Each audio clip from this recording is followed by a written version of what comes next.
Found out that my dad's been harassing my mom because he wanted to add his affair child as a beneficiary to our college fund, so we are taking him to court. My father dropped a big bomb on our family last year when he revealed that he had a secret son from his affair years ago. After my mom found out and gave him the ultimatum, he cut things off with the mistress and she moved away until last year when she introduced him to their son Hank. I really don't give a damn about his latent father instinct since he didn't give his other family any consideration when he broke the news. Thank God my mom divorced him and now neither my brother Connor, sister Sophia, nor I want anything to do with him anymore. Here's the thing though. We have a shared college fund that my mom's parents set up for us when we were little. My parents contribute almost half of the money and my maternal grandparents contribute the other half. The account remains under my mom after the divorce. As far as I know, he stopped contributing to that account after the divorce. Last month, I found out that my dad's been harassing my mom because he wanted to add Hank as a beneficiary to the college fund for my siblings. He's saying that Hank is his son and therefore entitled to the college fund that he set up for me, Connor, and Sophia. My mom told him off and now he has been going around harassing her online and to their mutual acquaintances and friends, claiming that she is heartless and cruel for taking her anger out on an innocent child. And then, he also had the genius idea to reach out to me to put pressure on my mom. He said I should consider opening up my heart to Hank who grew up without a father and wasn't set up in life like my siblings and me. I left him on read since honestly, the things I wanted to say to that callous evil monster may be too much. Yesterday he changed tactics and now said he wanted to withdraw all his part of the money from the account, divided them to make sure Hank has his share, and deposited the rest back into the account. With the caveat that since Connor and I didn't need to use the college fund for tuition since we both had full ride scholarships, the money would be divided into 2 parts for Hank and Sophia, instead of into 4 parts for his 4 children. And now he, some of my dad's side of the family, and even the mistress are pressuring my mom to agree to that, and I'm praying that she won't. It physically makes me angry that we're being asked to split our money with my dad's affair child. Even if yes, I don't need to use the money to pay for school, I will need it in the future. Same with Connor, and I know for a fact he would never use the same reasoning to exclude Connor and I from the fund just to have the money solely for Sophia in the same situation. It's all for Hank. I understand that Hank is innocent and not responsible for his parents' actions, but I don't think of him as my brother. Hell, I don't even think of my father as my father anymore, to be honest. As far as I'm concerned, my family consists of me, my siblings, and my mom. That's it. Update: I talked to my mom this morning about getting the lawyer involved and also about a potential restraining order. She has been talking to the lawyer about dad's demands and it looks like he really doesn't have any rights to it. I think some of you are correct that he is doing all this because he knows he won't win in court. As for a restraining order, mom is hesitant to do it right now since dad has visitation rights with Sophia and she doesn't want to make it too complicated for my sister. But she promised me that if things get worse she will get one. My brother Connor and I also talked and we will be taking turns coming home for the weekend so mom and Sophia won't be alone just in case anything happens. Some clarifications. We haven't involved mom's parents since their health isn't the best right now. Grandpa was really shocked when he heard about the cheating plus secret son of dad that he had a heart attack. Thank God he mostly recovers now. However, none of us want to put stress on him. According to dad, he never knew about Hank's existence until last year when his mistress came back. Nobody in our family knew really until dad brought Hank to a family event to break the news to us. He blindsided and humiliated my mom and it was the final straw for her. They divorced after that. I honestly don't hate Hank. It's just that right now I can't imagine spending time with him. He's a minor still so everything will have to involve either our father or his mother. And that is a no for me right now. Perhaps in the future, things will be different. Who knows? Wife's sister is being sent to prison and is leaving 3 kids alone, so I agreed to adopt the 2 boys but the girl doesn't get to make the cut. My wife's sister was recently found guilty of dealing to support her bad habit. She will be sentenced this week and is facing up to 20 years because this is not her first time caught doing this crime. She has 3 children, 2 boys that are 4 and 5, and a girl that's 14. No one on her family's side wants to, or are in a position to take the children except for me and my wife. However, I'm demanding 2 conditions. If we're going to take the children and I want my wife and I to adopt them, I don't want 50 people looking over our shoulders trying to tell us what to do. If we're going to be legally responsible for them, I want to be able to parent them as we see fit. The second condition is that I'm willing to take the 2 boys but not the girl. The 2 boys have not had any rules in their lives and are terrors, but they're still young and can be taught right from wrong. The girl has gone past the point of no return. She's been suspended from school several times for things like fighting and being caught with substances on school grounds. She once dated a 22-year-old with her mom's approval and they all lived in the same apartment. That didn't last long and now she's dating an 18-year-old who is affiliated with a gang. This boyfriend was arrested when he was 14 on a home invasion charge but was released because it was his first time arrested and his age. This is a mess and we've been arguing about it for an entire week. I don't want to risk our financial and personal security, but my wife argued that we can't just throw her away. At this point we're not even sleeping in the same bed, but I'm not willing to open our house up to that girl and her lifestyle. Edit.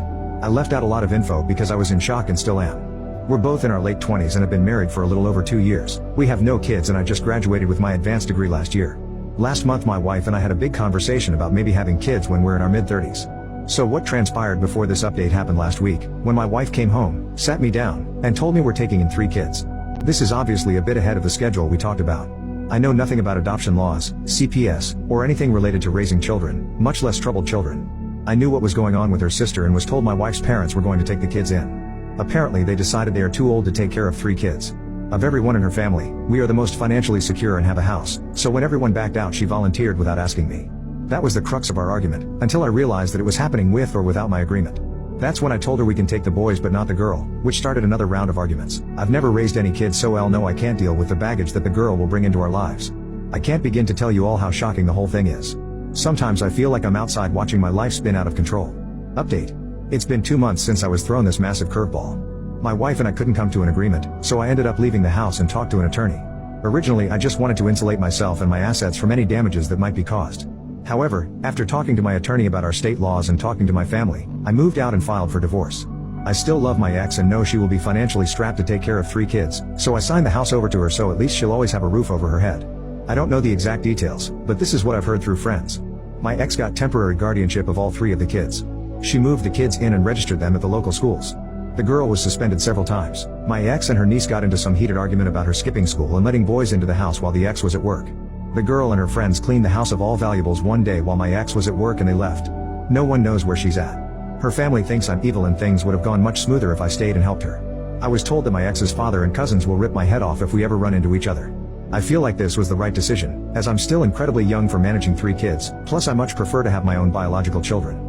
Should I have stayed? Found out that my wife is spreading that I am a deadbeat husband and told her other friends that she's embarrassed to be with me. Now she's panicking because she knows that I reached my limit. My wife and I have been married for 15 years. I apparently surprised her by being capable of doing household chores and tasks, which I didn't think much of. My mom always asked me to help out with chores when I was a kid, so I didn't think it was beneath me or anything. I do think I inherited her need to clean excessively, like it's so bad that I can't eat until a mess is dealt with. My mom is an amazing cook. My aunt was a literal chef at a fancy hotel and my dad loved having barbecues. It was pretty natural to learn from them and pick up a thing or two. The only thing I didn't pick up was how to make a decent cup of tea or coffee. I'm genuinely awful at it. It got to a point where I was handling most of the household chores and taking care of cooking, which I prefer anyway since she comes home exhausted. I've been asking our children, 11F and 9M, to do some minor tasks around the house and hopefully teach them this sort of thing too. She has a group of friends who hang out regularly. This time it was her turn to host the group at her home. I offered to take our children out for the day, and it was all set. Before we left, I had to finish up some things for work. The office space is practically on top of our living room, so I could hear what they were talking about the entire time. One of the friends asked how she always kept our house so spotless and my wife just bragged about how she was responsible for it all. Then they all started talking about their gripes with their marriages. A common theme was how unhelpful their spouses were. I felt pretty uncomfortable, so I just left the office and went out with the kids. I came back after they had left for the night and acted as normal until we got to our bedroom. I asked her what was up with that conversation they had and pointed out that I did the cooking and cleaning in our marriage. She told me not to take it personally, and that she just wanted to fit in with the struggles of her friends. Now I just feel unappreciated, especially since I don't clearly remember any genuine gratitude for what I do from her. Since then, she's been pretty short with me. She says I'm weaponizing what I'm doing against her and holding it over her head. I don't expect her to compliment me each time I clean or defend me religiously. Just a little. My husband is pretty helpful actually. He does his share, would be nice. I can't help but feel like her friends think I'm some sort of deadbeat who comes home to relax and neglect her. Update 2. I think I'm just done at this point. I did something I never did before and went into her phone while she slept. We both know each other's passwords, so it wasn't really difficult. Some of the cheating comments got to me and I felt pretty paranoid about this situation. Instead, I found a group chat with some of her work friends, different from the other friends she had over. It was just non-stop mockery of me and some of the stuff I did for her. She told them how embarrassed she felt to be with me and that I dote on her like a parent and didn't feel like her husband. The lunches I packed for her are humiliating because I had sweets and other treats I know she likes. Some of her coworkers teased her about the snacks I have in for her and she admitted to just throwing them out at work. She doesn't have any issue eating them at home, but at work, she throws out my baking. She had some choice words to say about me in her chat, some of which I don't dare to type out here. One of her meme pictures was of me on my knees scrubbing a bathroom tile, edited to have some sort of dress on like I was some sort of housewife from the 1960s or something. I just closed her phone and left the bedroom. I confronted her about the chat in the morning and the contents of it, which got her panicking. I focused on our kids this morning and left her to her own devices.